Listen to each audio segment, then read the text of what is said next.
La llave se sentía increíblemente pesada en mi palma. Estaba de pie en el vestíbulo de mármol de nuestro edificio.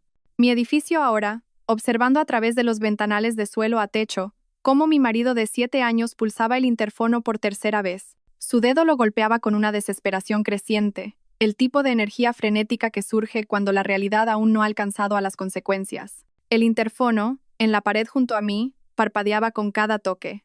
No me moví hacia él. Desde 12 pisos de altura, a través de ese cristal impoluto, lo había visto llegar en un taxi hacía 20 minutos. Sin su Porsche. Esa había sido la primera señal que él había notado. Se había quedado en la acera durante 1 minuto entero, mirando el lugar vacío en la zona de aparcamiento de residentes, su mano subiendo hasta su cabeza en ese gesto universal de confusión. Luego había agarrado su bolsa de fin de semana, la de cuero que le compré para nuestro 5º aniversario, y caminó hacia la entrada con el tipo de confianza que surge de nunca imaginar que tus cimientos puedan resquebrajarse. Ahora esa confianza se estaba astillando. Tenía el teléfono pegado a la oreja. Mi teléfono zumbó en mi bolsillo por 7ª vez en 3 minutos. Lo saqué y vi su nombre parpadear en la pantalla. Marido, no su nombre real ya. Lo había cambiado esa mañana mientras estaba sentada en la oficina de mi abogada, justo después de firmar los papeles que lo cambiaron todo lo demás. El timbre volvió a sonar, más largo esta vez. A través del cristal, pude ver a Arturo, nuestro portero, mi portero, hablando con él. La postura de Arturo era de disculpa pero firme, con las manos levantadas en ese gesto universal de lo siento, pero no hay nada que pueda hacer. Estaba siguiendo mis instrucciones al pie de la letra. Había hablado con él esta mañana, junto con la administración del edificio, junto con todos los que necesitaban saberlo. El rostro de mi marido estaba cambiando. Lo observé suceder en tiempo real, incluso desde esta distancia. La confusión se transformó en algo más agudo. Su mandíbula se tensó, sus hombros se cuadraron. Estaba diciéndole algo a Arturo, gesticulando hacia los ascensores, hacia el hogar que había dejado hace 3 días, el hogar al que creía que había regresado como siempre lo hacía. Mi teléfono zumbó de nuevo. Y de nuevo mensajes de texto entrantes a un ritmo rápido.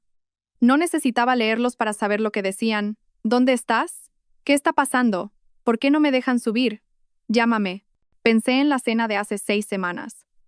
La luz de las velas reflejándose en las copas de cristal, la forma en que sus ojos se habían iluminado al hablar de ella. El timbre exacto de su voz cuando dijo esas palabras que detonaron todo lo que había construido mi vida. Pensé en lo que descubrí después. Los correos electrónicos, los extractos bancarios, la verdad que había estado viviendo en mi casa, durmiendo en mi cama, comiendo en mi mesa. Pensé en el matrimonio en el que había invertido todo, mi juventud, mi confianza, mi dinero, mi futuro. Y pensé en la mujer que solía ser antes de esa cena. Antes de saber, antes de decidir que algunas traiciones no merecen perdón, merecen precisión. Mi marido estaba gritando ahora. No podía oírlo a través del grueso cristal, pero podía ver su boca moviéndose, su mano libre cortando el aire con movimientos bruscos y agresivos. Arturo retrocedió ligeramente, e hice una nota mental para darle una generosa propina por esto. Se acercó otro portero, Bruno, el supervisor del turno de noche. Estaban manejándolo exactamente como les había indicado. Llamar a seguridad si se pone agresivo. No interactuar más allá del guión. Lo siento, señor, pero no está registrado como residente ni como invitado autorizado en esta dirección. Ya no. Me aparté de la ventana y caminé hacia el ascensor. Mis tacones repicaban contra el mármol con un ritmo constante y uniforme que coincidía con los latidos de mi corazón. Lento, tranquilo, controlado. Detrás de mí, el zumbido se detuvo. Luego comenzó de nuevo. Mi teléfono continuó con su desesperada vibración. Las puertas del ascensor se abrieron con un suave tintineo. Entré y pulsé el botón del piso del ático. Mientras las puertas se cerraban, vislumbré por última vez el vestíbulo, el interfono todavía parpadeando con su luz roja urgente. El ascensor comenzó su suave ascenso y cerré los ojos. Aquí no terminaba la historia. Aquí era donde recuperaba todo lo que él creía que podía quitarme, pero para entender cómo llegué aquí, de pie en este ascensor, con mi marido excluido de un hogar que creía en parte suyo, su vida a punto de desmoronarse de formas que aún no podía imaginar, necesitas entender dónde empezó todo. Necesitas entender la cena. Y necesitas entender que la mujer que entró en ese restaurante hace 6 semanas murió en esa mesa. La mujer en este ascensor era otra persona completamente diferente, alguien que él nunca debería haber creado. Lo conocí un martes, Ese detalle importa porque siempre he sospechado de los grandes comienzos románticos, los encuentros de película que la gente elabora en retrospectiva, puliendo momentos mundanos hasta convertirlos en destino. El nuestro fue un martes por la tarde en un seminario de desarrollo profesional, ambos estirándonos para coger el mismo croissant rancio durante la pausa del café.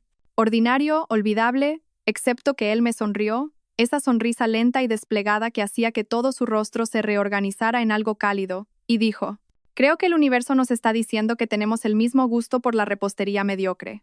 Me reí, de verdad, no la risita educada que le das a los extraños, sino una genuina carcajada que me tomó por sorpresa. A los 31 años, ya había pasado por suficientes citas decepcionantes y relaciones a medias para haber desarrollado una gruesa capa de cinismo en torno a cualquier cosa que se pareciera al romance. Pero algo en su humor autocrítico, la forma en que inmediatamente partió el croissant por la mitad y me ofreció la pieza más grande, me hizo pensar, quizás esto podría ser diferente. Hablamos durante el resto de la pausa. Luego nos saltamos la siguiente sesión y charlamos tomando café en la cafetería de al lado. Luego cenamos. Luego me acompañó hasta mi coche, y en algún punto entre el ascensor del aparcamiento y mi vehículo, me pidió mi número con un nerviosismo entrañable que parecía incongruente con su exterior confiado. «Sé que acabamos de conocernos», dijo, con las manos en los bolsillos, «pero tengo la sensación de que si te dejo irte sin una forma de contactarte, voy a pasar el próximo mes dándome patadas a mí mismo». Le di mi número. Eso fue hace 8 años. Te cuento esto porque necesitas entender que lo amé profundamente, por completo, con el tipo de vulnerabilidad total que solo llega cuando has decidido que alguien es seguro, cuando has mirado a una persona y has pensado: «Sí, te elijo a ti y confío en ti con las partes más frágiles de mí». Nuestro noviazgo fue una construcción constante. Él era consultor para una firma de marketing de tamaño medio, ambicioso y encantador. El tipo de hombre que recordaba pequeños detalles sobre tu día y te enviaba artículos que creía que te interesarían. Yo era abogada inmobiliaria, práctica y cautelosa, alguien que leía cada contrato 2 veces y nunca tomaba decisiones por impulso, excepto con él. Lo hice. Cuando me propuso matrimonio después de 10 meses, un domingo por la mañana al azar mientras preparábamos el desayuno, sin anillo todavía, solo él de repente dejando la espátula y diciendo: «No quiero esperar más. Cásate conmigo». Dije sí antes de que mi cerebro pudiera reaccionar. Nos casamos 4 meses después en una pequeña ceremonia que se sintió perfecta porque era nuestra. Su familia vino. Mi madre lloró. Todo estaba exactamente como debería estar. Las grietas vinieron después. Todas las grietas lo hacen. Pero primero hubo 3 buenos años. Quizás 4, si soy generosa con mi memoria. Compramos un pequeño piso juntos. Ascendí a socia en mi firma. Él fue ascendido. Hablamos de tener hijos de esa manera vaga, algún día, que hacen las parejas cuando todavía disfrutan de ser solo 2. Viajamos a Barcelona, a Tokio, hicimos un viaje por carretera a través de Irlanda donde llovió todos los días, y nos reímos de ello en lugar de discutir. Pensé que estábamos construyendo algo. No me di cuenta de que era la única que sostenía los planos. El dinero llegó a mi vida cuando tenía 36 años. Una herencia de la hermana de mi padre, una mujer que apenas conocía, pero que aparentemente había seguido mi carrera con orgullo silencioso. Me dejó todo. Su patrimonio, su cartera de inversiones, sus propiedades inmobiliarias, era sustancial, un cambio de vida, el tipo de dinero que cambia todo tu paradigma de lo que es posible. 2. 5 millones de euros después de impuestos. Recuerdo estar sentada en la oficina del notario de la herencia, mirando el papeleo, sintiéndome como si estuviera mirando un número de la vida de otra persona. Mi marido había venido conmigo, me había tomado la mano durante la lectura del testamento, me había frotado la espalda cuando lloré inesperadamente, no exactamente por el dolor, sino por la abrumadora extrañeza de todo. «¿Qué quieres hacer con él?», me preguntó esa noche. Ambos todavía procesándolo. «No lo sé», dije con honestidad. «Invertir la mayor parte, supongo. Quizás por fin podríamos tener un hogar de verdad. Algo que sea realmente nuestro, no un piso con paredes de papel». Sus ojos se iluminaron. «Una casa, un hogar», corregí, «para nosotros, para nuestro futuro». Hicimos el amor esa noche con una ternura que se sintió como una renovación, como si nos estuviéramos reconectando a algo que habíamos dejado a la deriva. Con su brazo alrededor de mí, me susurró al oído: «Vamos a construir algo increíble». Lo siento. Le creí. Dios, le creí. Fui cuidadosa con el dinero. Estaba en mi naturaleza ser cuidadosa, y mi vida profesional me había enseñado a ser cautelosa con los activos. Consulté con asesores financieros, abogados fiscales, especialistas en inversión, configuraciones de fideicomisos y cuentas, y estructuré cuidadosamente todo para maximizar el crecimiento mientras minimizaba el riesgo. La casa fue lo primero. La encontramos juntos. Una hermosa vivienda de 4 habitaciones en un barrio residencial con buenos colegios, aunque aún no tuviéramos hijos. Suelos de madera, cocina con isla, un jardín trasero con robles maduros. Era perfecta, la compré a mi nombre. No porque no confiara en él, no conscientemente, sino porque el dinero era mío y yo era abogada y conocía las estadísticas. Sabía que proteger los activos no se trataba de amor, se trataba de ser inteligente. Mis colegas me habían aconsejado lo mismo. Mantén la herencia separada. No mezcles fondos. No es romántico, pero es práctico. Él pareció estar de acuerdo en ese momento. Lo que te haga sentir cómoda, dijo, firmando la documentación, reconociendo que no tenía derecho sobre la propiedad. Es tu dinero. Lo entiendo. Nos mudamos un sábado de mayo. Lo recuerdo porque el arbusto de lilas del jardín delantero estaba en flor y el olor llenaba cada habitación mientras entrábamos cajas. Bautizamos cada habitación ese día, bailando en el salón vacío, comiendo comida para llevar sentados en el suelo de la cocina, haciendo el amor en nuestro dormitorio antes de siquiera armar la estructura de la cama. Este era nuestro hogar, nuestro futuro, el cimiento de todo lo que habíamos construido juntos. La renové cuidadosamente durante el año siguiente. Actualicé los baños, restauré los suelos, modernicé la cocina, usé mi herencia para todo, manteniendo registros meticulosos. Mi dinero, mi inversión. Él contribuía a las facturas mensuales, la compra, los gastos imprevistos de la vida diaria. Pero la casa era mía. Pensé que estaba siendo inteligente.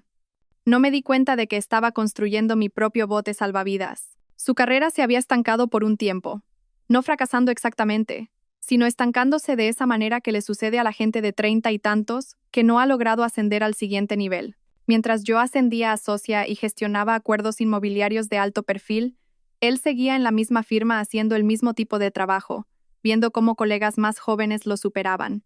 Se creó una tensión entre nosotros que nunca nombramos del todo. Empezó a hacer comentarios. Cosas pequeñas al principio. Debe ser bonito tener una red de seguridad, cuando mencioné mi cartera de inversiones. Algunos de nosotros tenemos que trabajar de verdad por todo lo que tenemos. Cuando compré un coche nuevo con mi bonificación. Pequeñas pullas que él soltaba con una sonrisa, como si fueran bromas, pero que caían con peso. Me dije que solo estaba estresado, inseguro, pasando por algo. Intenté ser solidaria. Me ofrecí a ayudarlo con su currículum, a usar mis contactos profesionales, a presentarlo a personas que pudieran ayudar a su carrera. A veces aceptaba, otras veces se erizaba. No necesito que me rescates. Me espetó una vez después de sugerirle que hablara con un cazatalentos que conocía. No estoy tratando de rescatarte, dije, confundida. Estoy tratando de ayudar. Es lo mismo. No lo era. Pero no discutí. Estaba aprendiendo que había temas que lo ponían a la defensiva y su carrera era el principal. Así que me retiré, le di espacio, me concentré en mi propio trabajo e intenté hacer del hogar un lugar donde él pudiera sentirse exitoso, apreciado, valorado. Me volví muy buena en hacerle sentir más grande. No me di cuenta de que me estaba haciendo más pequeña. Mirando hacia atrás ahora, desde el otro lado de todo lo que sucedió, puedo ver el patrón formándose. La forma en que se retraía cuando conseguía un nuevo cliente. La forma en que sus cumplidos venían con calificativos. Eso es genial, cariño. Aunque estoy seguro de que la mitad de eso es solo estar en el lugar correcto en el momento adecuado. La forma en que a veces me presentaba en las fiestas como mi esposa, la abogada, con el suficiente énfasis en el artículo para que sonara como una categoría, no como un logro. Pero en ese momento, no lo vi. O quizás lo vi y me dije que estaba siendo demasiado sensible. Quizás estaba demasiado ocupada, demasiado concentrada en mis casos, demasiado decidida a creer en el matrimonio al que me había comprometido. Quizás no quería ver que el cimiento que creía que estábamos construyendo juntos era en realidad algo que yo estaba construyendo sola, mientras él se quedaba a un lado, mirando con ojos cada vez más resentidos. La marca de los 7 años llegó y pasó. No lo celebramos. Ambos estábamos demasiado ocupados, dijimos, aunque antes siempre habíamos sacado tiempo para los aniversarios. Él viajaba más por trabajo. Yo estaba enterrada en un complicado acuerdo inmobiliario comercial que consumía mis semanas. Éramos 2 personas viviendo en la misma casa hermosa, durmiendo en la misma cama y de alguna manera ocupando vidas completamente diferentes. Deberíamos hacer un viaje, dije una noche. ambos comiendo cenas separadas en momentos separados. Yo en la isla de la cocina con mi portátil, él en el sofá con su teléfono.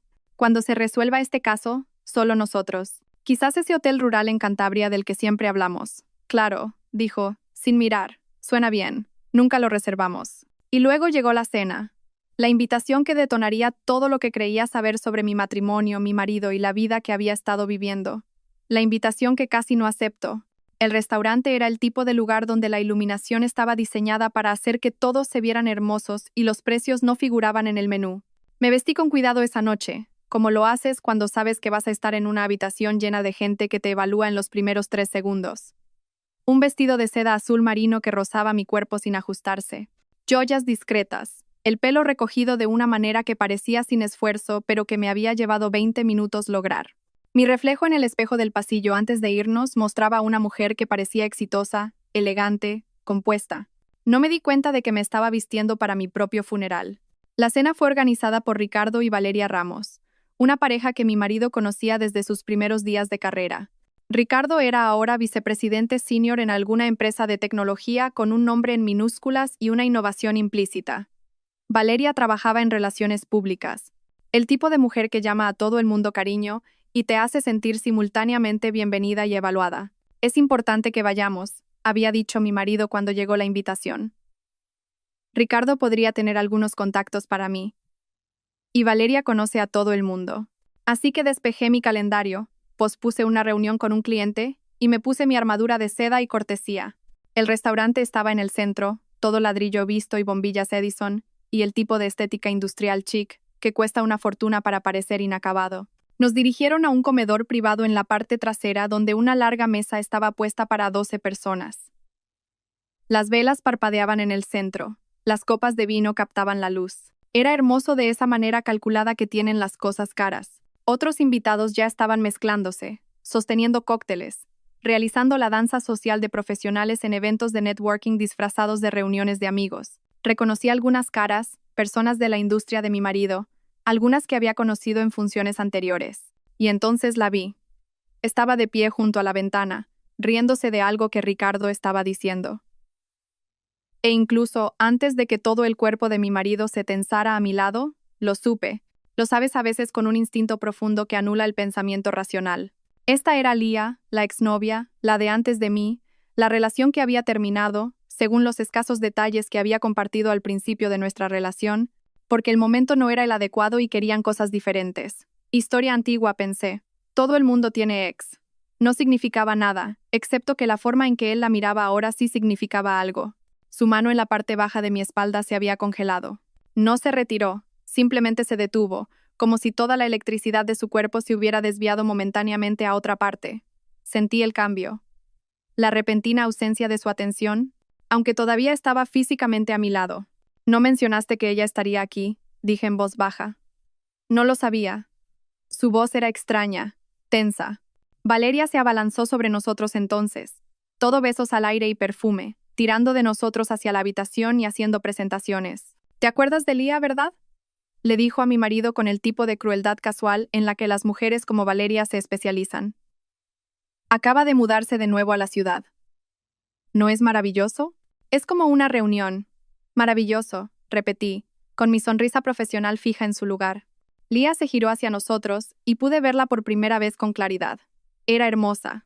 No convencionalmente, no de la manera que las revistas o las películas nos enseñan a reconocer, sino de una forma más inquietante. Tenía una cualidad casi etérea, piel pálida, ojos oscuros, una cualidad de quietud que atraía la atención.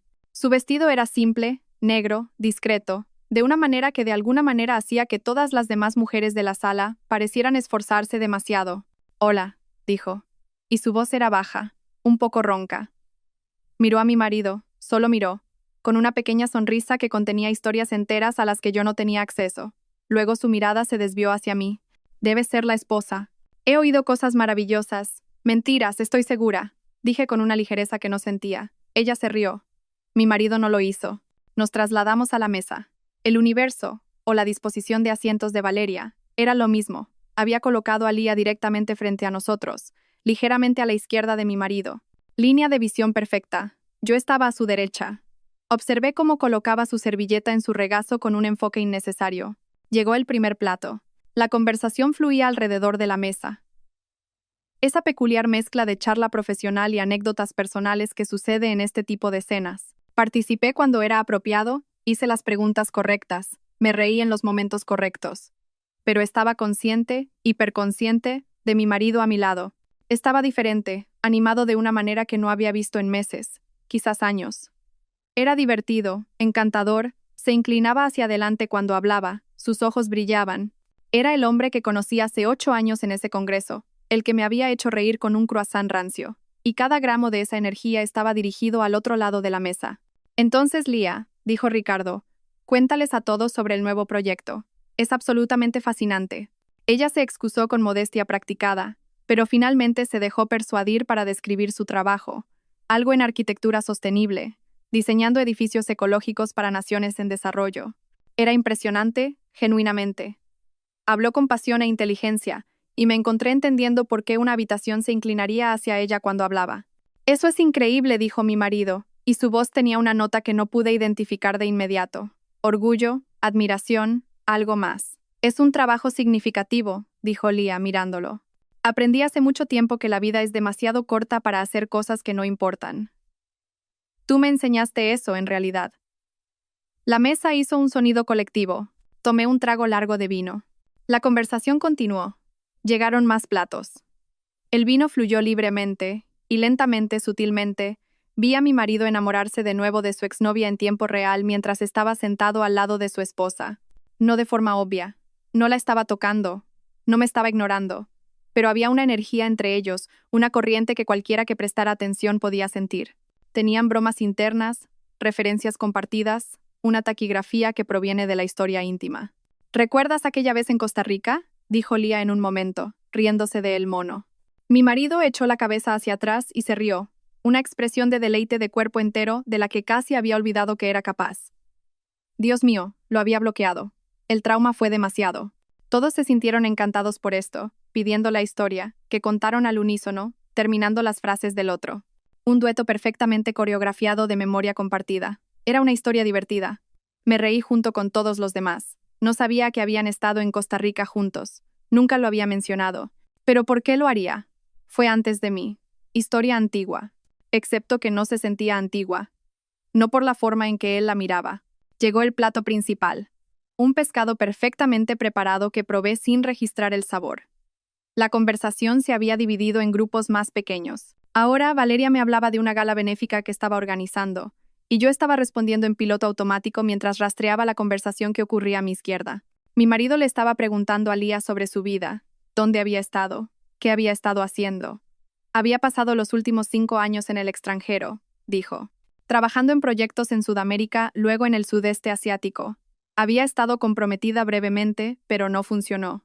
Era un buen hombre, dijo con una pequeña sonrisa triste. Pero no el hombre adecuado, ¿sabes? Creo que siempre he tenido una idea muy específica de lo que estaba buscando. Sus ojos se dirigieron a mi marido mientras decía esto. Apenas, solo por un latido, pero lo vi. Él también lo vio. Bueno, dijo Ricardo, levantando su copa. Nos alegramos de que hayas vuelto. La ciudad estaba más apagada sin ti. Todos brindamos por eso. Mi mano estaba firme en el tallo de cristal. Mi rostro estaba dispuesto en un agradable acuerdo. Por dentro, algo se estaba moviendo. Un movimiento tectónico para el que aún no tenía palabras. Llegó el postre. El ambiente de la mesa era ruidoso ahora. Múltiples conversaciones superpuestas. Gente relajada por el vino y la comida. A altas horas de la noche, yo estaba hablando con el marido de alguien sobre derecho inmobiliario, una discusión que podría tener dormida. Y entonces lo escuché. La voz de mi marido, no fuerte, pero clara en una pausa momentánea en el ruido circundante. Sabes, solo te has vuelto más hermosa con los años. En realidad es injusto para el resto de nosotros, meros mortales. La mesa se rió. Alguien, Valeria, creo, dijo algo sobre su encanto, pero yo había dejado de respirar. Él estaba mirando a Lía cuando dijo eso, directamente a ella, con una expresión de admiración tan abierta, de aprecio tan desnudo, que fue como recibir un puñetazo en el pecho mientras estaba sentada. Lía sonrió. Siempre fuiste un adulador. Lo digo en serio, dijo él, y lo era. Podía oírlo en su voz. Algunas personas envejecen, Tú solo te refinas, como si te volvieras más tú misma. Cuidado, dijo Lía con los ojos brillantes. Tu esposa podría ponerse celosa. Todas las cabezas se giraron hacia mí. El momento se alargó. Podía sentir mi cara, la sonrisa que todavía estaba allí por mi conversación anterior, ahora congelada en su lugar como una máscara que ya no encajaba. Todos esperaban que reaccionara, que dijera algo ingenioso, o cortés, o despreocupado. La mano de mi marido encontró mi rodilla debajo de la mesa. Un suave apretón, tranquilizador, él es solo una broma, solo un cumplido entre viejos amigos. No seas esa esposa. No seas insegura, ni celosa, ni mezquina. Puse mi mano sobre la suya y le devolví el apretón.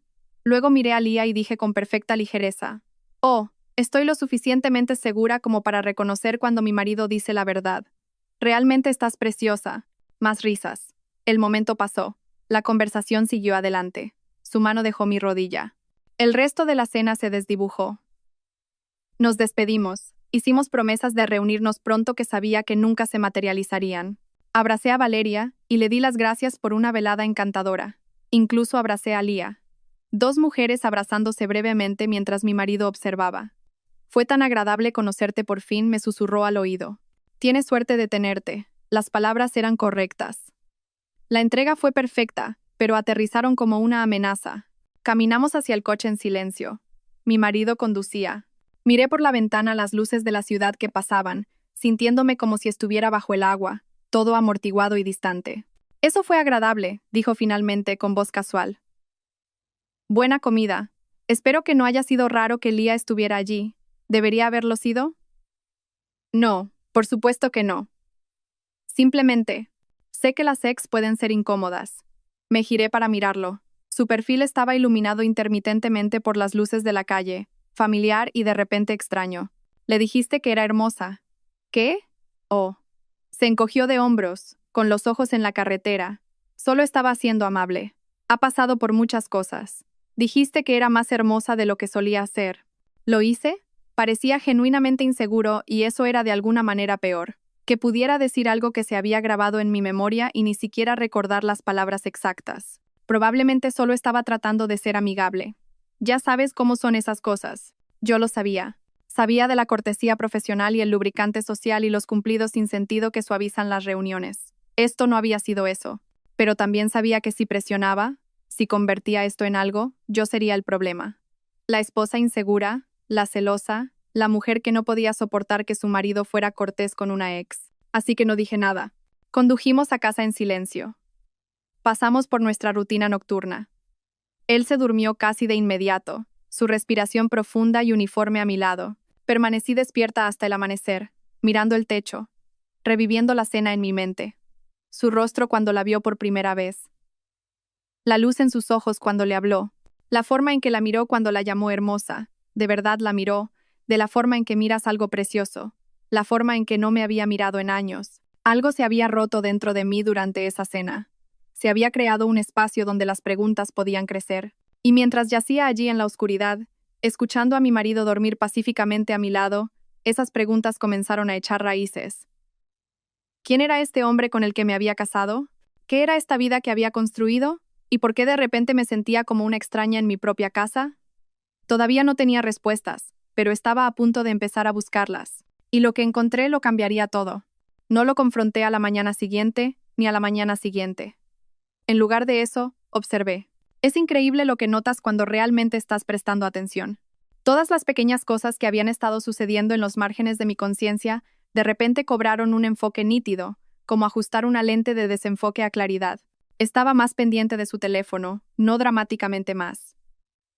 Siempre había estado pegado a la cosa, pero había una cualidad en cómo lo sostenía ahora. Protector, ligeramente angulado, y se lo llevaba a todas partes. Al baño, a la cocina por un vaso de agua, a revisar el correo. ¿Todo bien?, pregunté una tarde 3 días después de la cena, cuando se levantó del sofá por cuarta vez para revisar una notificación. ¿Qué? Sí, solo cosas del trabajo, pero estaba sonriendo mientras escribía. La sonrisa suave y privada de alguien involucrado en una conversación que le agrada. El trabajo no le hacía sonreír así.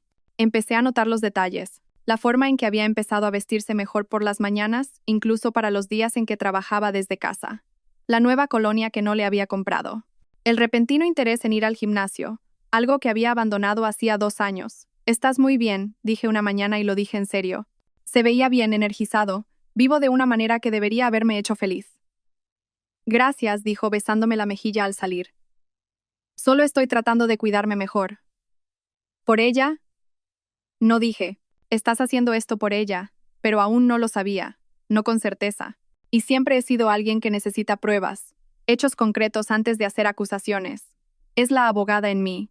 La sospecha no es prueba. Un sentimiento no es un caso. Así que empecé a reunir pruebas. Comenzó pequeño, presté atención a sus patrones. Solía ser descuidado con su teléfono, dejándolo en el mostrador mientras se duchaba, en la mesita de noche mientras dormía, pero ahora siempre estaba boca abajo, siempre protegido con contraseña. Cambió el código. Me di cuenta cuando fui a usarlo para llamar a mi propio teléfono cuando lo había extraviado, algo que había hecho 100 veces antes. ¿Cuál es tu nueva contraseña?, pregunté casualmente. Un microsegundo de vacilación. Oh, la cambié por seguridad. Toma, ¿qué necesitas? Él mismo lo desbloqueó y me lo entregó. Luego se quedó cerca mientras llamaba a mi teléfono. Cuando lo encontré y colgué, inmediatamente recuperó su teléfono. Fue entonces cuando supe. No qué exactamente, pero que había algo. Podría haberle preguntado directamente. Probablemente debería haberlo hecho. Una versión más saludable de mí misma en un matrimonio más saludable habría dicho: me siento distante de ti, algo se siente mal. ¿Podemos hablar? Pero tenía miedo de la respuesta. O tal vez tenía miedo de que mintiera. O peor aún, que me dijera la verdad y yo tuviera que lidiar con eso antes de estar lista. Así que, en cambio, hice lo que mejor sé hacer. Investigué. La factura del teléfono fue fácil. Estábamos en un plan compartido y yo tenía acceso a la cuenta. Revisé los registros del último mes y comencé a mirar el registro de llamadas. Estaban los números habituales, sus colegas de oficina, su madre, y luego un número que aparecía con creciente frecuencia, especialmente por las noches y a altas horas de la noche. Llamadas de 30 minutos, 45, 1 hora, mientras supuestamente estaba trabajando en su despacho. Yo estaba en la cama leyendo mientras vivíamos nuestras vidas separadas bajo el mismo techo. Podría haber llamado al número. Una parte de mí quería hacerlo, pero ya sabía qué voz respondería. En su lugar, revisé nuestros extractos de tarjeta de crédito. Otra cuenta compartida, una que usábamos para gastos del hogar y compras diarias. Tenía acceso en línea. Yo era la que solía pagar las facturas de todos modos. Había cargos que no reconocí. Flores enviadas hace 3 semanas. No había recibido flores. Un restaurante al que nunca había ido un martes en que había dicho que estaba trabajando hasta tarde. Otro restaurante, un bar de vinos, una cafetería en un barrio al otro lado de la ciudad. Cada cargo era lo suficientemente pequeño como para pasar desapercibido por sí mismo, pero juntos pintaban un cuadro que no quería ver. Me senté en mi escritorio en la oficina de nuestra casa, mi oficina en la casa que había comprado, y miré la hoja de cálculo que había creado.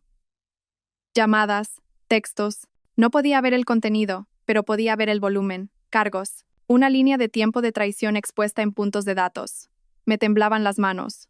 Cerré el portátil y me senté en el silencio de la habitación. El sol de la tarde entraba por la ventana. Partículas de polvo flotando en la luz dorada. Todo parecía normal, incluso hermoso. Este hogar que había creado, esta vida que había construido. Era todo un escenario para una obra en la que no me había dado cuenta de que estaba actuando. A la mañana siguiente, llamé para decir que estaba enferma en el trabajo. Nunca llamaba para decir que estaba enferma. Mi asistente sonó genuinamente preocupada. ¿Estás bien? ¿Necesitas algo? Solo un virus estomacal. Estaré bien mañana. Mentí. Mi marido ya se había ido a su oficina.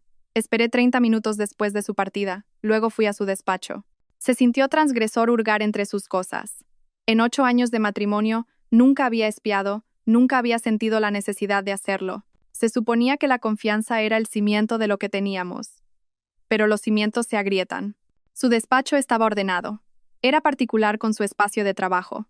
Escritorio organizado, archivos etiquetados, libros ordenados alfabéticamente. Empecé por los lugares obvios. Cajones del escritorio, archivador. Nada incriminatorio, solo documentos de trabajo. Declaraciones de impuestos antiguas, garantías de electrodomésticos. Luego revisé su maletín, el que se llevaba a la oficina todos los días, pero que había dejado en casa hoy por alguna razón.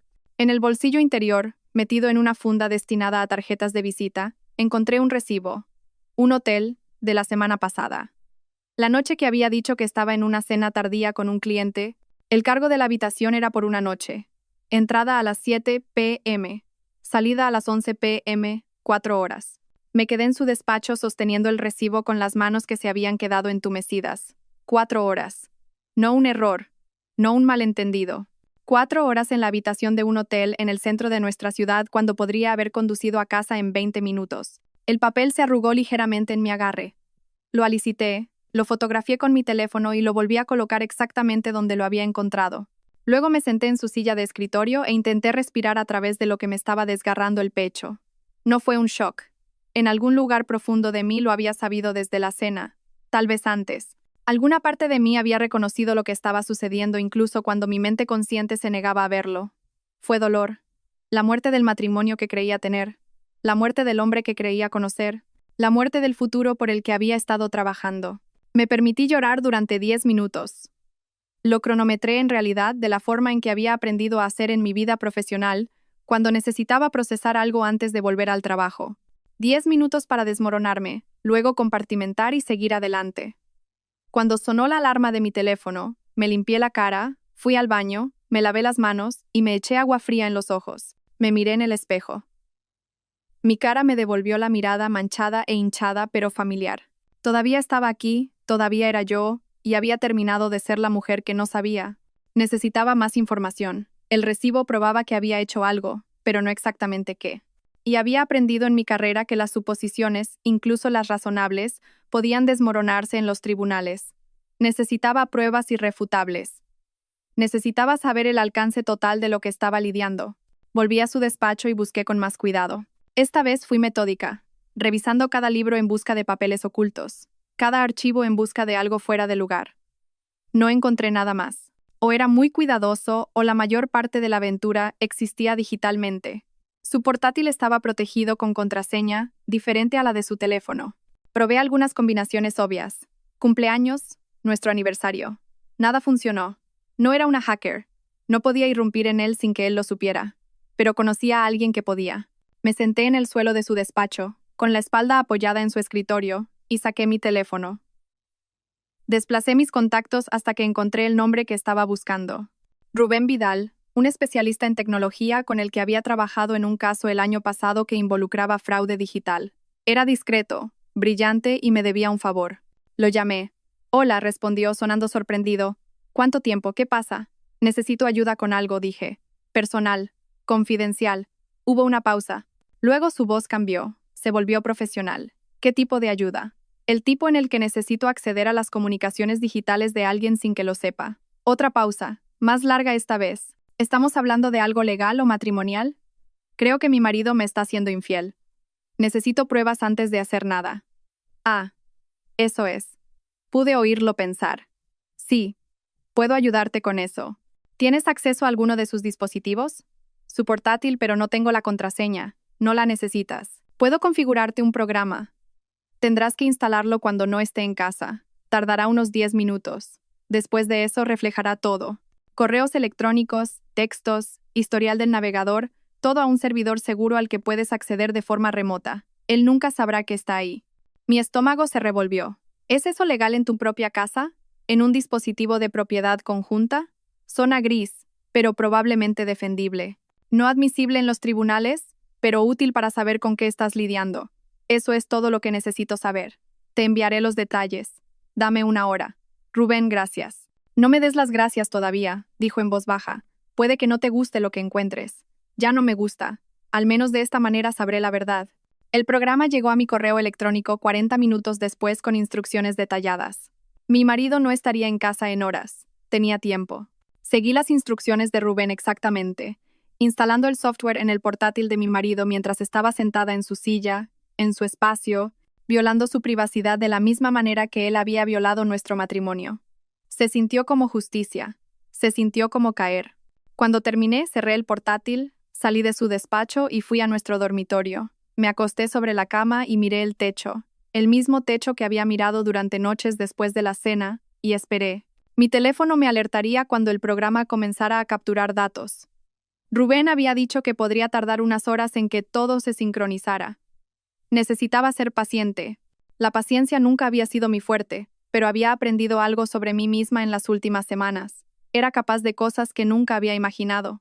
Engaño, vigilancia, el tipo de calma calculada que venía de saber que tu vida estaba terminando y elegir controlar exactamente cómo moría. Mi teléfono Zumbu. Un texto de mi marido. ¿Cómo te sientes? ¿Necesitas que te traiga algo a casa? El marido cariñoso, el compañero atento. Escribí de vuelta. Mucho mejor. Nos vemos esta noche. Y luego esperé a que la verdad se revelara. El primer correo electrónico apareció en mi bandeja de entrada, reflejada a las 3:47 p. Estaba sentada en nuestro salón, con el portátil apoyado en las rodillas, fingiendo revisar contratos de trabajo. En realidad, había estado actualizando el servidor seguro que Rubén había configurado cada 10 minutos durante las últimas 2 horas, observando cómo los archivos se poblaban lentamente. Historial del navegador, datos de aplicaciones y finalmente correos electrónicos. El más reciente llegó de su carpeta de enviados. El destinatario era una dirección de correo electrónico que no reconocí, pero el asunto hizo que mi sangre se congelara. Esta noche. Hice clic para abrirlo.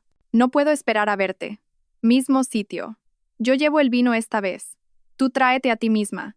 Es todo lo que necesito. Él, mi marido siendo coqueto con. Desplacé hacia arriba para ver el hilo de correo electrónico completo. Las respuestas de ella también estaban allí, sincronizándose en tiempo real a medida que el programa capturaba todo. Eres imposible. Mismo sitio, 7:30. Y trae ese Malbec del que hablabas. Quiero probar de lo que has estado presumiendo. Es una cita. Ponte el vestido azul. Presuntuoso. Me pondré lo que quiera. Te pondrás el vestido azul porque sabes que me encanta cómo te queda. Y te encanta cuando me encanta. Sentí que el café me subía por la garganta. Dejé el portátil a un lado con cuidado. Fui al baño y vomité. Cuando no quedó nada, me enjuagué la boca. Me lavé la cara y volví al salón. Recogí el portátil. Lo leí de nuevo. Luego desplacé más hacia atrás. Los correos electrónicos se remontaban a semanas, meses, mucho antes de la cena. La cena no había sido el principio. Había sido una reunión. Habían estado en contacto desde al menos 3 meses atrás, basándome en el correo electrónico más antiguo del hilo. Su primer mensaje para él fue simple. Me mudo de nuevo a la ciudad. Pensé que deberías saberlo. Su respuesta, enviada en 1 hora. Esa es la mejor noticia que he oído en años. ¿Cuándo puedo verte? Leí cada correo electrónico. Vi su aventura desarrollarse al revés. Desde los planes casuales de esta noche hasta esos primeros mensajes cuidadosos que aún tenían una negación plausible. Solo café como amigos. Qué bien ponernos al día. Deberíamos hacerlo de nuevo. Y luego el cambio. Los mensajes se volvieron más largos, más personales. Él confiando en que se sentía estancado en su carrera, no apreciado en casa. Ella simpatizando, entendiendo, recordándole quién solía ser. Siempre estuviste destinado a cosas más grandes, había escrito ella. No creo que ella te vea como yo te veo. Ella ve un sueldo y un nombre en sus declaraciones de impuestos. Él había respondido, tú me ves. Tuve que dejar de leer, dejar el portátil, caminar hasta la cocina, servir un vaso de agua con manos temblorosas. Ella ve un sueldo. 7 años de matrimonio, de sociedad, de construir una vida juntos, y eso era lo que yo era para él. Bebí el agua, serví otro vaso, me obligué a respirar. Luego volví y seguí leyendo. Los mensajes se volvieron más íntimos, anhelantes, sexuales aunque no explícitos. Hablaban de momentos robados, de sentirse vivos de nuevo, de que esto era correcto de una manera que nada más lo es. Y luego, hace 3 semanas, el hotel. No puedo seguir haciendo esto a medias, había escrito él. Necesito todo de ti. Me tienes, había respondido ella. Siempre me has tenido. El recibo del hotel que había encontrado coincidía con la fecha de ese intercambio. Me senté con ese conocimiento, lo dejé asentarse en mis huesos. Mi marido se había acostado con su exnovia en un hotel del centro mientras yo había estado en casa, probablemente trabajando hasta tarde, completamente ajena a que mi matrimonio acababa de morir. El programa todavía estaba sincronizando. Los mensajes de texto empezaron a llegar ahora, cientos de ellos, lo mundano y lo devastador todo mezclado. Pensando en ti. Anoche fue todo. No puedo esperar a que no tengamos que escondernos más. Ese último me detuvo. Hasta que no tengamos que escondernos más. Hice clic en el hilo y leí hacia atrás. ¿Cuándo se lo vas a decir? Había preguntado Lía hace 2 semanas. Necesito resolver la logística primero. La casa es complicada. ¿La casa o tus sentimientos? La casa está a su nombre, de su herencia. Si nos divorciamos, me voy sin nada. Te vas contigo mismo. Con nosotros. ¿No vale eso más que la propiedad? Claro. Solo necesito ser inteligente al respecto. Déjame manejarlo a mi manera. Ahí estaba, en sus propias palabras, la verdad de lo que yo era para él. No una esposa, no una socia, sino un obstáculo entre él y lo que quería. Una complicación financiera que debía sortearse con cuidado. Pensé en el papeleo que había firmado cuando compré la casa. El reconocimiento de que era mi propiedad separada. En ese momento, pensé que me estaba protegiendo. No tenía idea de cuán acertada estaba. Se colgaron más textos. Los vi poblar la pantalla con una fascinación desprendida, como si estuviera leyendo sobre la vida de otra persona. Habían estado planeando no solo una aventura, sino un futuro. Lia había estado mirando pisos, enviándole listados. Para cuando estés libre, había escrito ella. Piensa en ello como nuestro primer lugar. Él había respondido con emojis de corazón y promesas. Hablaron de viajar juntos, de la vida que tendrían, de lo mucho mejor que encajaban el uno con el otro que cualquiera de ellos con sus situaciones actuales. Ella nunca me entendió de verdad, había escrito él. Creo que solo he estado pasando por las motions durante los últimos años. Pues deja de hacerlo. La vida es demasiado corta para estar con la persona equivocada. Pronto, había prometido. Solo necesito arreglar las cosas bien. Me pregunté qué significaba arreglar las cosas bien. ¿Estaba planeando pedir pensión compensatoria? ¿Alegar que había contribuido al hogar y merecía una compensación? Saqué mi teléfono y envié un mensaje de texto a mi abogada, no la de mi firma. Esto tenía que ser personal y completamente confidencial. Elisa Romero, una especialista en divorcios a la que había derivado clientes a lo largo de los años. La mejor de la ciudad. Necesito programar una consulta lo antes posible. Asunto personal. ¿Qué tan pronto puedes verme? La respuesta llegó en 3 minutos. Mañana 9 a.m. Mi oficina. ¿Estás bien? Lo estaré. Volví al portátil. El programa había terminado su sincronización inicial. Ahora tenía acceso a todo. Cada correo electrónico, cada texto, cada foto, cada búsqueda en el navegador. Empecé a revisar el historial del navegador. Encontré las búsquedas que había hecho. Abogado de divorcio. ¿Cómo reclamar participación en la propiedad del cónyuge? Derechos de pensión alimenticia cuando la esposa gana más. Estaba investigando, planeando, preparándose para dejarme mientras descubría cómo llevarse tanto como pudiera al salir. Y mientras tanto, él había estado volviendo a casa, besándome la mejilla, preguntando por mi día, durmiendo en nuestra cama. Revisé la carpeta de fotos. Ahí estaba ella, Lia. Docenas de fotos de ellos juntos. Citas para tomar café, cenas en restaurantes, ella en su coche riendo, él besándole la mejilla, un selfie de ellos en la cama, afortunadamente vestidos, pero la intimidad era inconfundible. Fotos de los últimos 3 meses, una línea de tiempo visual de todo lo que había estado demasiado ocupada para notar. En una foto, ella llevaba un collar que no reconocí. Delicado, de aspecto caro. Crucé la fecha con nuestros extractos de tarjeta de crédito. Ahí estaba. Una compra en una joyería.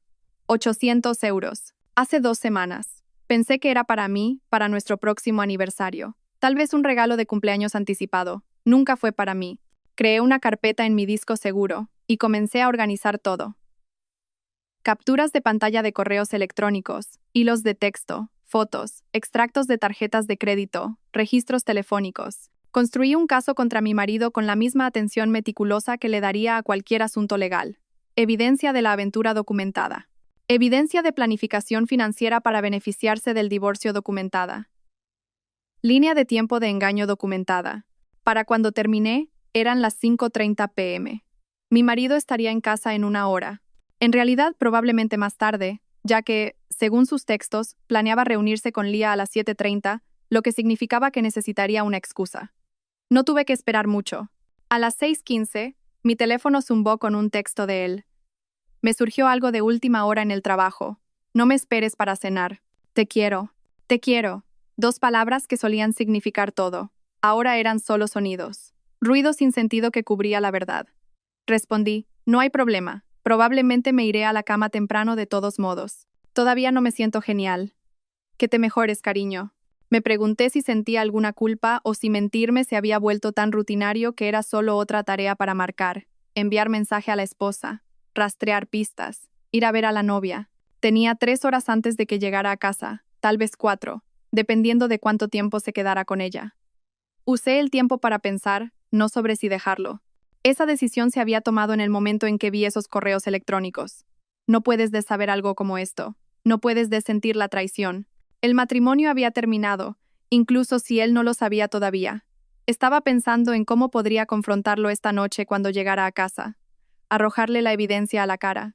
Gritar, llorar, exigir respuestas a preguntas que ya no importaban. O podría ser inteligente. Era abogada inmobiliaria. Conocía la ley de propiedad al dedillo. Sabía lo que era mío y lo que no, lo que podía protegerse y lo que era vulnerable. Y sabía que en un divorcio, la persona que planea gana. Él había estado planeando, investigando sus derechos, resolviendo su estrategia, todo mientras me mantenía en la oscuridad. Pero había cometido un error crítico. Me había subestimado. La casa era mía. Comprada con mi herencia, titulada a mi nombre solamente con un rastro de papel claro que mostraba propiedad separada bienes privativos. Había firmado documentación reconociendo esto. No importaba cuán bueno fuera su abogado, no iba a conseguir esta casa. Nuestros coches estaban a nuestros nombres individuales. El mío estaba pagado, al suyo le quedaban 2 años de pagos. Pagos que salían de nuestra cuenta conjunta, que yo podía cerrar. Nuestras cuentas bancarias eran conjuntas, excepto por mi cartera de inversiones, que era completamente separada. Podría retirar mi parte de las cuentas conjuntas, dejarle la suya, tomar la mía y cerrar la puerta a ese enredo financiero. Pensé en el momento.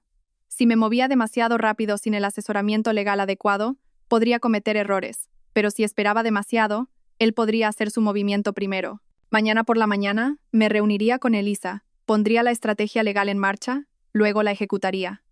Pero esta noche, necesitaba verlo con mis propios ojos. Sabía dónde se iban a encontrar. El texto había mencionado mismo sitio, un bar de vinos en el Distrito de las Artes, uno en el que nunca había estado. Probablemente su lugar, lleno de recuerdos de los que yo no era parte.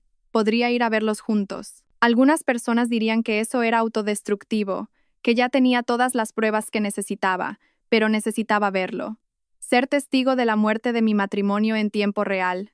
Grabarlo en mi memoria para que cuando inevitablemente intentara hacerme luz de gas, minimizarlo, hacerme sentir loca por estar herida, yo tendría esto. Tendría la imagen de él con ella, viviendo la verdad que había estado ocultando. Me vestí, no la versión de mí misma que él conocía, no la abogada profesional o la esposa arreglada. Me puse vaqueros, un suéter negro simple, maquillaje mínimo, me recogí el pelo, me puse gafas en lugar de lentillas. Parecía una persona diferente, me sentía una persona diferente. A las 7:15 me subí a mi coche y conduje al centro. El bar de vinos se llamaba El Secreto. Por supuesto. Estaba escondido en un almacén reformado en el Distrito de las Artes, el tipo de lugar con conductos expuestos y bombillas Edison, y una selección curada de vinos naturales que costaban 30 euros la copa. A través de los grandes ventanales delanteros, pude ver el cálido resplandor de la iluminación interior. La gente se agrupaba en pequeñas mesas, riendo y hablando de esa manera animada que tiene la gente al atardecer cuando todavía está fresca, todavía esperanzada sobre cómo se desarrollará la noche. Aparqué al otro lado de la calle 2 manzanas más abajo, lo suficientemente lejos como para ser invisible, lo suficientemente cerca como para ver. Mis manos estaban firmes en el volante. Eso me sorprendió. Esperaba temblores, lágrimas, alguna manifestación física del terremoto emocional que ocurría dentro de mí. Pero me sentía tranquila, fría, casi como si hubiera salido de mi cuerpo y estuviera viendo que esto le sucedía a otra persona. Tal vez eso era shock. O tal vez esta era quien me convertí cuando sucedió lo peor. No la mujer que se desmoronó, sino la mujer que observó, documentó, se preparó. A las 7:28 su coche se detuvo.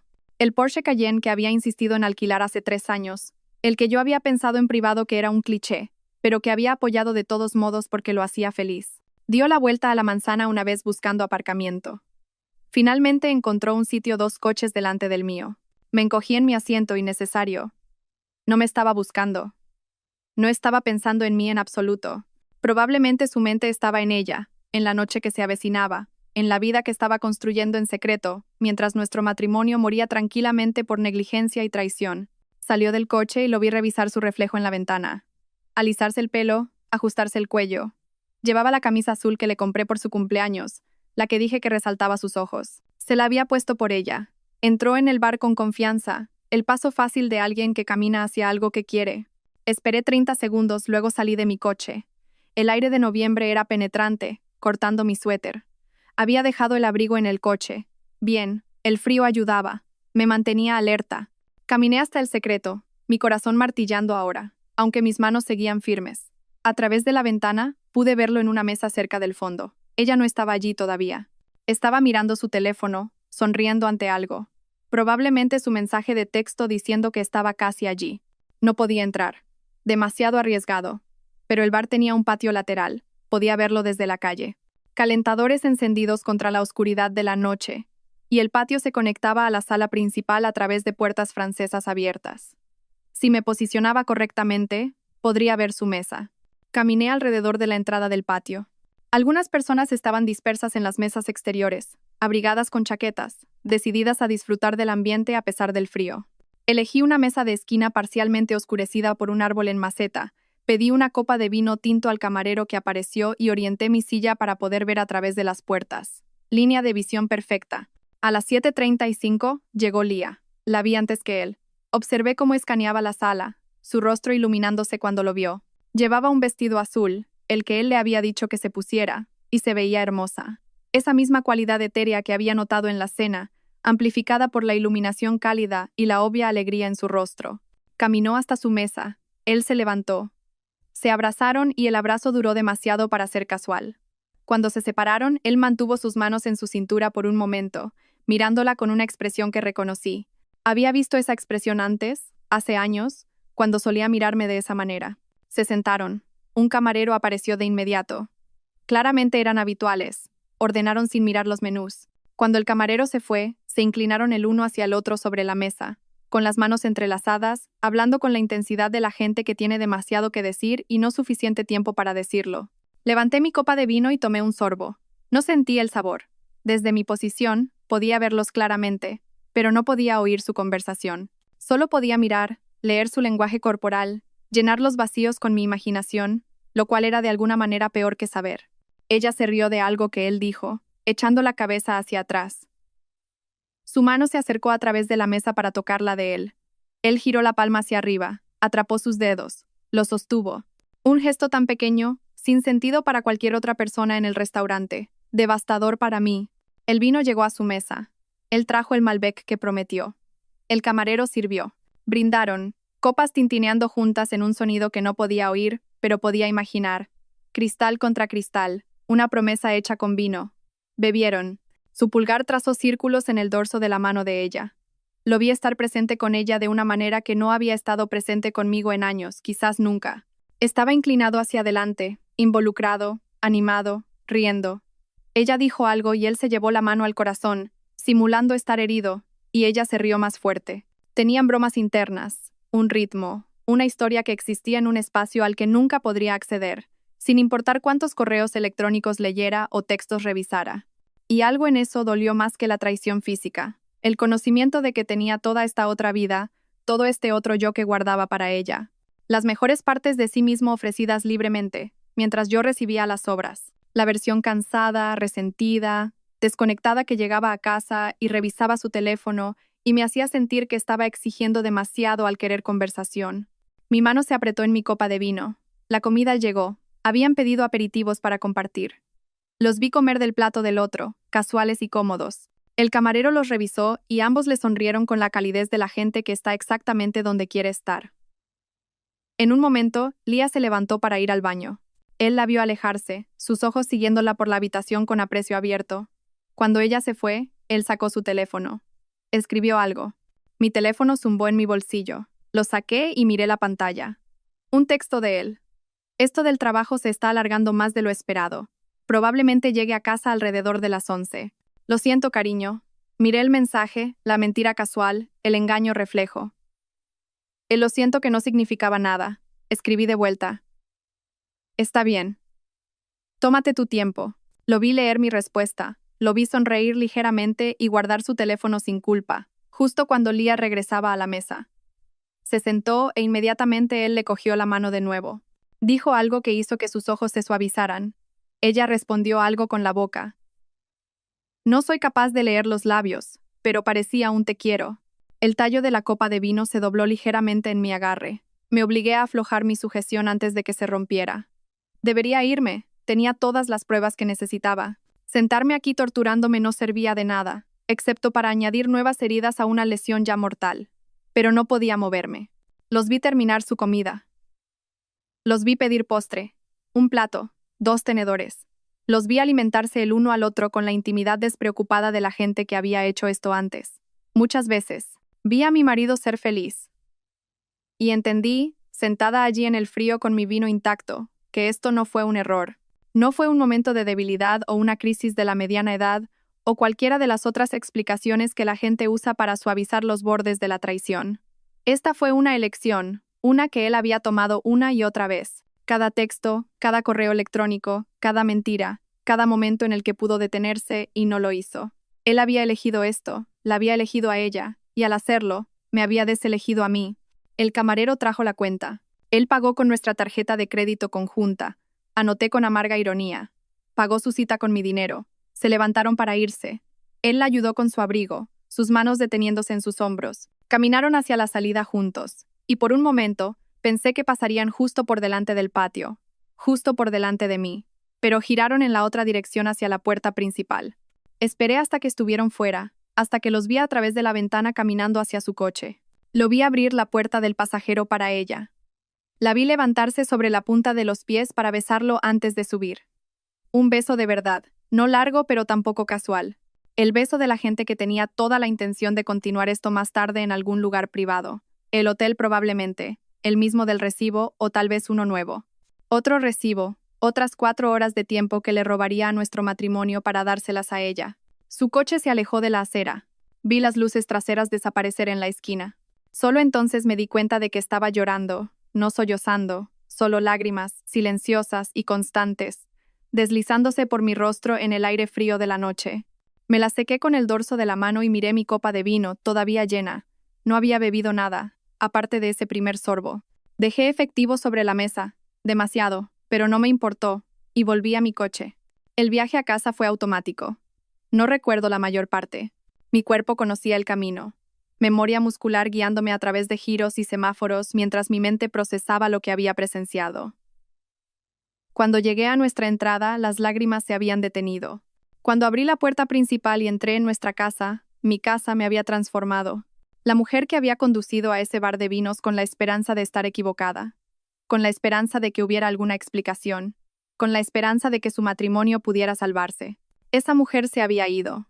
En su lugar estaba alguien más dura, más fría, alguien que entendía que la misericordia se desperdiciaba en personas que ya te habían mostrado exactamente quiénes eran. Fui al dormitorio, me puse el pijama, me lavé la cara, pasé por todos los movimientos de la normalidad. Luego me metí en la cama, puse la alarma para las 8 a.m. y me dormí. Dormí profundamente, sin soñar, por primera vez en semanas. Cuando me desperté con la alarma, mi marido aún no estaba en casa. Elisa Romero tenía el tipo de oficina que estaba diseñada para ser tanto reconfortante como intimidante. Sillas de cuero suave, escritorio de caoba, estantes llenos de volúmenes legales y, más reveladoramente, premios de derecho de familia. En la pared detrás de su escritorio colgaban sus credenciales. Licenciada en Derecho por la Complutense, pasante en un bufete federal, 30 años de experiencia. No hacía consultas. Hacía planificación táctica. «Cuéntamelo todo», dijo cuando me senté. Lo hice. Le mostré los correos electrónicos, los textos, las fotos, los extractos de tarjetas de crédito, el recibo del hotel. Le mostré la documentación de la casa, la escritura a mi nombre, el rastro de papel de mi herencia, el reconocimiento que mi marido había firmado. Ella revisó todo con la atención concentrada de alguien que lee un plan de batalla, que supuse que era lo que estaba haciendo. Cuando terminó, me miró. «¿Cómo estás?» La pregunta me sorprendió. No «¿qué quieres hacer?» o «aquí están tus opciones», sino «¿cómo estás?» Estoy enfadada, dije honestamente. Bien, el enfado es útil. El enfado hace que las cosas se hagan. Se recostó en su silla. Esto es lo que necesitas entender. Estás en una posición muy fuerte. La casa es claramente tu propiedad separada. Tu herencia está protegida. Basándonos en estas búsquedas que ha estado haciendo, está planeando reclamar algún tipo de participación financiera, pero no tiene base legal para hacerlo. ¿Qué pasa con la pensión compensatoria? Posible, pero poco probable. Llevan casados 7 años, justo por debajo del umbral en el que el apoyo a largo plazo se vuelve más común. Ganas más que él. Él está empleado. Cualquier pensión compensatoria sería mínima y temporal. Hizo una pausa. A menos que renuncie a su trabajo antes de que presentes la demanda. No había pensado en eso. ¿Haría eso? La gente hace cosas desesperadas en los divorcios. Si está desempleado en el momento de la presentación, podría argumentar mejor su necesidad de apoyo. Ella golpeó su bolígrafo contra el escritorio. Por eso tenemos que movernos rápido y estratégicamente. Dime cómo. Durante la siguiente hora, Elisa expuso un plan. Primero, yo aseguraría todos mis activos separados. Transferiría dinero de nuestras cuentas conjuntas, solo mi parte limpia y documentable. Cambiaría las contraseñas de mis cuentas individuales. Eliminaría mi nombre de cualquier tarjeta de crédito conjunta mientras pagaba mi parte del saldo. Segundo, yo aseguraría la casa, cambiaría las cerraduras, lo cual tenía todo el derecho legal de hacer como única propietaria. Tendría sus pertenencias empacadas y listas para ser trasladadas. Tercero, presentaría la demanda de divorcio antes que él pudiera. Adelantarme a la narrativa. Controlar el proceso. Necesitas entender algo, dijo Elisa, con tono serio. Una vez que comiences este proceso, no hay vuelta atrás y se va a poner feo. Él se sentirá cegado. Puede que se enfade, intente negociar, haga promesas. Necesitas estar absolutamente segura de que esto es lo que quieres. Pensé en el bar de vinos, en su mano sobre la de ella, en las mentiras. Estoy segura. Entonces empecemos. Al mediodía, había contratado los servicios de Elisa, firmado el papeleo y recibido una lista de verificación detallada de las acciones a tomar. Me senté en mi coche en su aparcamiento y llamé a mi banco. Necesito hacer algunos cambios en mis cuentas, le dije al representante. En una hora, había transferido mi dinero de nuestras cuentas corrientes y de ahorro conjuntas. Dejé sus contribuciones, lo había calculado exactamente, revisando los extractos del año pasado. Tomé solo lo que era mío, defendible. Cerré nuestras tarjetas de crédito conjuntas después de pagar el saldo completo, mi parte y la de él. No quería lazos financieros persistentes. Llamé a nuestro seguro de coche y dividí la póliza. Llamé a los servicios públicos e hice que todo se cambiara a mi nombre solamente. Para las 3 p.m., había desmantelado metódicamente nuestra vida financiera juntos. A continuación llamé a un cerrajero. Necesito cambiar todas las cerraduras de mi casa hoy si es posible. Podemos enviar a alguien para las 5 p.m. Perfecto. Luego llamé a una empresa de mudanzas. Necesito que se empaquen y se trasladen las pertenencias de alguien a un almacén mañana por la mañana. ¿Qué tan rápido pueden hacerlo? Podrían tener un equipo allí a las 9 a.m. Estaba sentada en mi coche en un aparcamiento haciendo llamadas telefónicas y borrando a mi marido de mi vida con la eficiencia que solía reservar para cerrar tratos inmobiliarios. Se sintió poderoso, se sintió correcto. A las 4 p.m., conduje a casa. El coche de mi marido no estaba allí. Según su ubicación compartida, que había olvidado que todavía estaba activa en nuestro plan telefónico, estaba en su oficina. En realidad, en su oficina esta vez, al parecer, caminé por la casa habitación por habitación, viéndola con nuevos ojos. Esto era mío. Todo. Cada mueble que había elegido, cada color de pintura que había seleccionado, cada mejora que había financiado. Él había vivido aquí, pero nunca había invertido realmente en ella. Ni financieramente, ni emocionalmente. Siempre había sido mi casa. Ahora solo sería mi casa. El cerrajero llegó a las 5:15. A las 6 p.m. Tenía llaves nuevas y la profunda satisfacción de saber que la llave de mi marido ya no funcionaría en estas cerraduras. Pedí comida para llevar para cenar. La comí en la isla de la cocina mientras revisaba los documentos que Elisa me había enviado.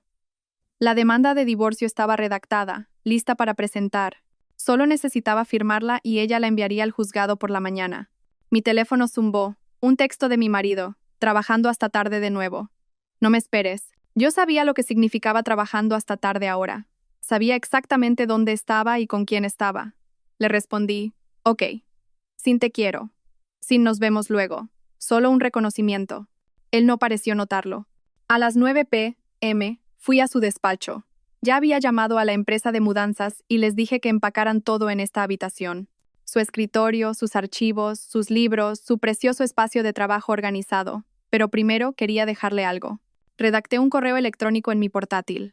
Para cuando leas esto, habrás descubierto que tu llave ya no funciona. Esto no es un error.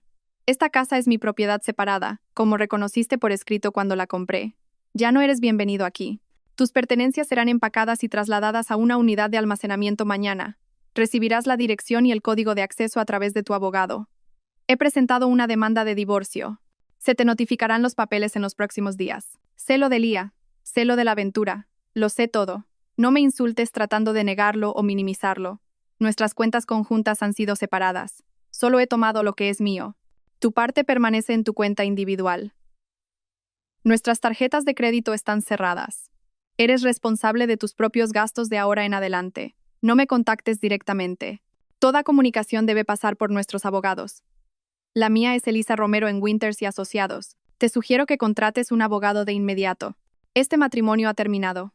Lo leí 3 veces. Eliminé cualquier emoción, cualquier acusación, cualquier apertura a la discusión. Lo hice limpio, fáctico, final.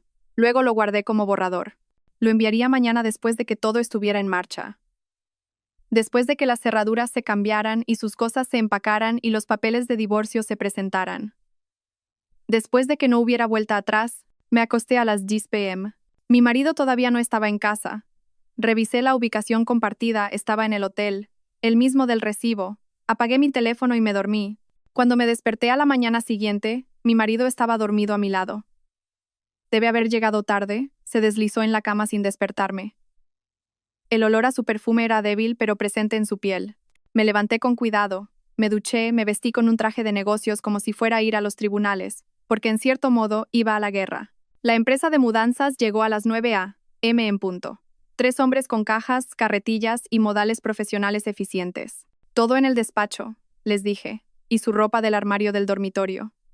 He marcado qué artículos son suyos.